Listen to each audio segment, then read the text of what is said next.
In this video, I'm sharing my top 5 tips on how to develop a brutal and effective circuit workout for boxing and combat sports. Hello everybody, welcome to Boxing Science. My name's Danny Wilson. I'm a strength and conditioning coach and I'm the co-founder of Boxing Science. And in this video, I'm going to be sharing my top 5 tips on how to build effective high-intensity conditioning circuits for boxing and combat sports. Over many years now, circuit training has been a cornerstone of physical preparation in boxing. This has been a big part of the development of Boxing Science. Right at the very start, during our Saturday morning sessions, we finished off with a circuit conditioning workout. These are really beneficial for boxers in many different ways. First of all, it's all over fitness. It's a full body workout. It can challenge a range of different fitness adaptations during one single workout. You can be challenging power endurance, red zone adaptability, but you can also challenge speed and strength and force production under fatiguing scenario. And that's exactly what boxing is. It's a sport of repeated high intensities. We're having to produce high amounts of force and speed under a fatiguing situation. It's also challenging concentration and focus. When you're on a treadmill, you can be thinking about anything. You can be using music as motivation or looking at the TV in front of you. In circuits, you need to be concentrated, you need to be focused to make sure that you're executing each exercise with precision. It's challenging concentration and focus, so it brings a psychological benefit as well as the physiological benefit. And also it's fantastic for athletes to train physical adaptations, but without doing running. So when you're running, you're exposing your body to high impact forces and repetitive high impact forces. This can end up resulting in lower limb injuries and soreness. Circuits can add a variation in there where you're not undergoing high impact forces, but still work towards the targeted physical adaptations. I've seen a lot of kind of circuit workouts before in boxing gyms, bunch of random exercises. You end up being a little bit in no man's land because you're not challenging physical adaptations, different rep ranges and durations and everything like that. And you can end up being quite an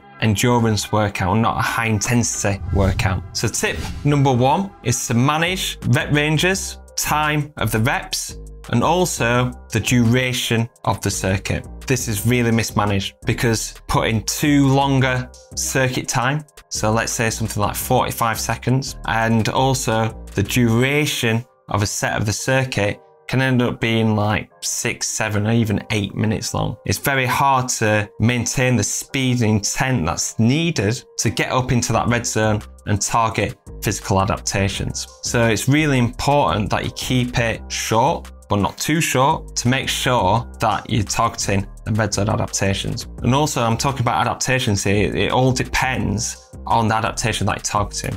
So for power and speed endurance, we go for shorter intervals with a longer rest period.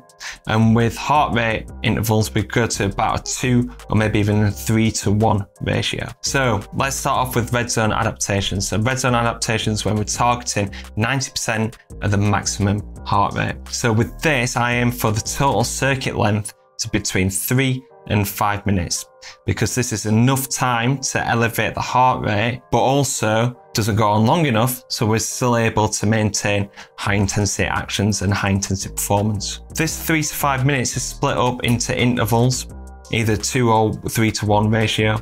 So that can be 20 seconds on, 10 seconds off, 30 seconds on, 15 seconds off, or even 30 seconds on with a 10-second recovery. So this is really important. Based on that, is to make sure that you're doing the right exercises with speed and intent over that rep duration, and then doing it over 3 to 5 minutes. Now, if you're looking for power or speed endurance adaptations, you want in a shorter interval. So that's something like 10 to 20 seconds on, going round to the minute. So that would be 50 seconds off to 40 seconds off. This is where we're creating real speed and intent. We're doing powerful exercises such as kettlebell swings or loaded jumps or air bike sprints. And we're trying to hit maximum intensity, having a long recovery, and then we're going again for them short, intensive bursts. So we do that continuous for anywhere between 12 and 20 minutes, because we don't need the rest in between the circuits to recover, because we've got a long recovery in between each rep. With the red zone circuits, after 3 or 5 minutes, you'd be looking like either 1 or 2 minute recovery. So tip number 2 is exercise selection. This is so important to make sure that we're targeting the right physical adaptations.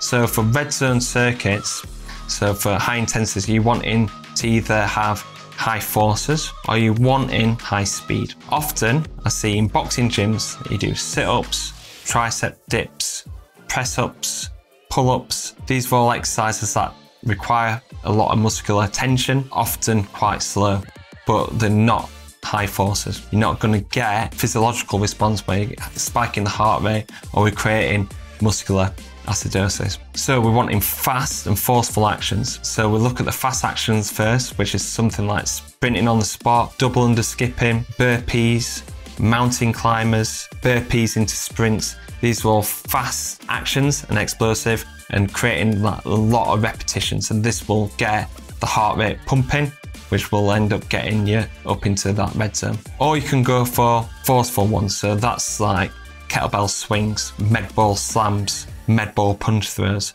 We've got the air bike as well, which is creating high forces.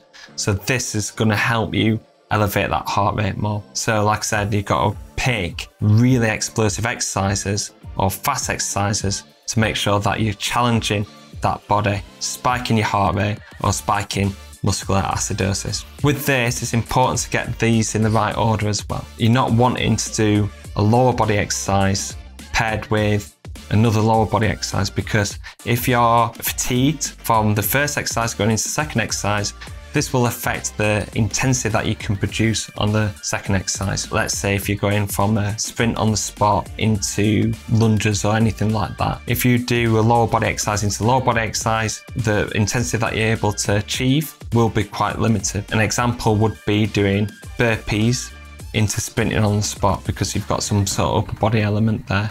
Then you've got something like fast uppercuts, and then you're going back into sprinting on the spot. We're splitting up the upper and lower body, a phenomenon that's called vascular shunting, which is if you're working the lower body and then working the upper body, pumping blood to separate parts of the body. Whether that's actually works or not, it's mixed data, but the main thing is for me, kind of that muscular endurance, that muscular fatigue that you're wanting to try and limit so you can keep that intensity high during each circuit interval. So tip number 3 is to create intent through targets. So often I've been in the gym where they're doing circuits and they go into endurance mode naturally, just because they're feeling fatigue and they're losing that concentration. Giving an athlete a target is so important.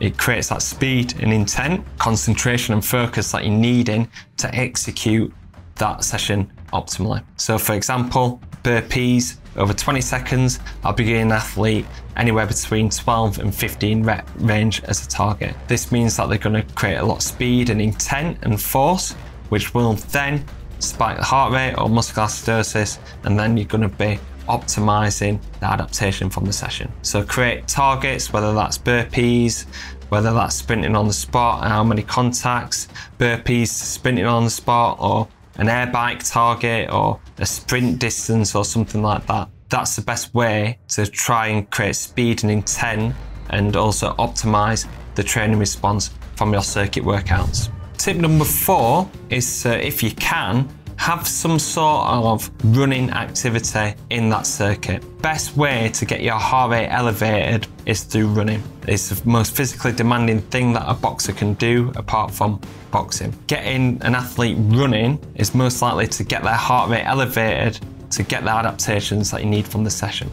So this can be anything from shuttle runs to sprinting on the curve to running on the spot. Every single kind of circuit exercise that I do often includes some sort of running activity. And this is all dependent on that particular athlete and what they're going through at the time, and also the space and facility management as well. Sheffield City ABC, we often do running on the spot because we're limited on space, but also during the combat conditioning sessions back in the day, we did shuttle sprints in between as well. So we'd pair up, one athlete would be on the circuit exercise, whereas the other athlete would be doing shuttle runs in between.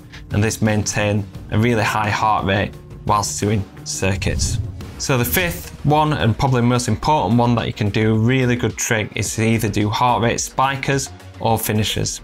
So starting off the circuit with a longer duration exercise to make sure that your heart rate spikes up and goes up into the red zone. You can also do this at the end of a rep as well. I said earlier to make sure that you're doing like shorter intervals to make sure that you're keeping a high intensity element to your training. However, with short intervals, especially at the start, because you're not doing it for that long, let's say a 20-second interval, your heart rate is unlikely to go boom straight up into the red zone. So you almost need a longer interval to start off with and then go into the 20 seconds on, 10 seconds off. So for example, a 4-minute circuit could be split up into 50 seconds to 1 minute of skipping or running or air bike or something like that. It's still high intensity enough to get up into the red zone and long enough to get up into the red zone, and then having a short break and then going into your 20 seconds on, 10 seconds off towards the 4 minutes. You can also sandwich that and do a finisher in exactly the same way. So a heart rate spiker could be running on the spot, running on the curve, assault bike and skipping. You can even do, if you're really brutal, burpees to sprinting on the spot, doing that for a minute. The only problem with that is that you might end up being quite fatigued going into the rest of the circuit. But yeah, that's a great way to help elevate the heart rate, making sure that you're achieving the targeted physical adaptation that you're wanting from the circuit session. Okay guys, so that's the end of this video, circuit training for boxing. Hopefully you've enjoyed it and taken some tips that you can take away into your gym and into your sessions. Like I said, we've got a range of different red zone circuit workouts that are ready, available to you just at a click of a button. You can get 50% discount on this by just checking out the link in the description, typing in the discount code REDZONE50. Range of different workouts here, from bodyweight workouts, equipment workouts, and also some boxing specific workouts. Again, thank you very much for watching. If not subscribed yet, hit that subscribe button so don't miss out on any future content. And I'll hopefully see you on the next video of Boxing Science.